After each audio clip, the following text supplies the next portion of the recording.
হালকা মাছের ঝোল রেসিপি তোমাদের সাথে শেয়ার করব, যে খেতে ভালো হবে কিন্তু বেশি তেল মশলার মধ্যে হবে না। সাথে আমি কেন এখন ভিডিও করতে পারছি না বা সেই রকম ভাবে দিতে পারছি না তোমাদের সাথে, সেটাও শেয়ার করব।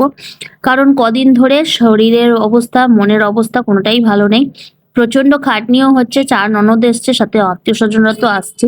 শাশুড়ি 4 বছর ধরে বিছনায় ছিল, আয়াও ছিল, কিন্তু এই 2-3 দিন ধরে ডিটোরিয়েট করছে এবং ব্রেন ডেথ হয়ে যাচ্ছে, সাথে অর্গ্যানও ফেল করেছে। সেই জন্য ডাক্তার বলে দিয়েছে যে বেশি দিন হয়তো নয়। তো আমি ভিডিওর মাধ্যমে শেয়ার করে রাখলাম তোমাদের সাথে।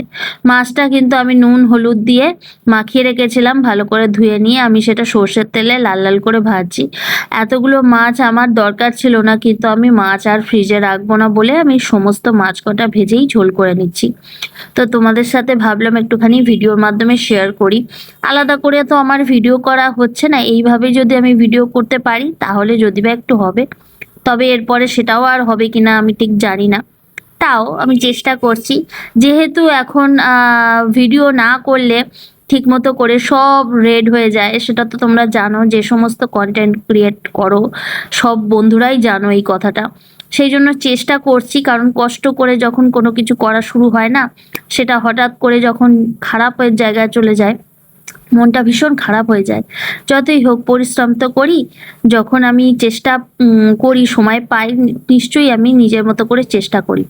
তো আমার মাছটা ভাজা হয়ে গেছে লাল লাল করে, এবং সর্ষের তেলে আমি গোটা জিরে ফোড়ন দিয়ে আমি আলুটা কিন্তু লম্বা লম্বা করে কেটেছি, ভালো করে ভাজার জন্য একটু নুন হলুদ দিয়ে গোল্ডেন ব্রাউন কালার করে ভাজবো।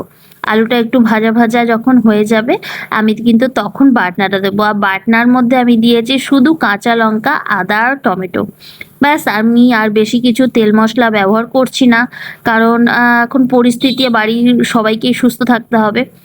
আর অথচ একটুখানি খেতেও যাতে ভালো হয়, আমার হাজবেন্ড ভীষণ স্বাদ বোঝে, খাওয়াটা যেন খেতে ভালো হয়, এই ব্যাপারটা। তুমি কিভাবে হালকা করে রান্না করছো নাকি মশলা দিয়ে রান্না করছো, কিচ্ছু দেখবে না। তো এই গুঁড়ো মশলার মধ্যে আমি শুধু জিরের গুঁড়ো আর কাশ্মীরি মির্চ পাউডারটা একটুখানি কালারের জন্য দিয়েছি, এটা চাইলে তোমরা স্কিপ করতে পারো। নুন দিয়েছি, অল্প হলুদ দিয়েছি, এবং এটা কষাতে হবে। বাটনা মশলাটা দিয়েছি সেই জন্য একটু জল জল লাগছে, এটা ততক্ষণ কষাতে হবে যতক্ষণ এটা থেকে তেল না ছাড়বে। দেখো মশলাটা মোটামুটি কষানো হয়ে গেছে, এবার তেল ছাড়ছে। এবার কিন্তু আমি উষ্ণ জল করে রেখেছি, সেই উষ্ণ জলটা আমি দিয়ে দেবো। আমি কিন্তু সেই পরিমাণ দেব যতটা পরিমাণ আলুটা সেদ্ধ হতে এবং অল্প থাকে ঝোলটা, কারণ বেশি ঝোল ঝোল এইটা খায় না, আবার বেশি গাঢ়টাও যেন না হয়, সেটাও খেয়াল রাখতে হবে। আলুটা সেদ্ধ হয়ে গেল, তো মাছটা দিয়ে দিলাম। ঝোলটা আমার রেডি হয়ে গেল, আমার নাওয়ালি হয়ে যাবে। ভিডিওটা দেখার জন্য অসংখ্য ধন্যবাদ। আর তোমরা সাপোর্ট করো, ভালোবাসা দিও।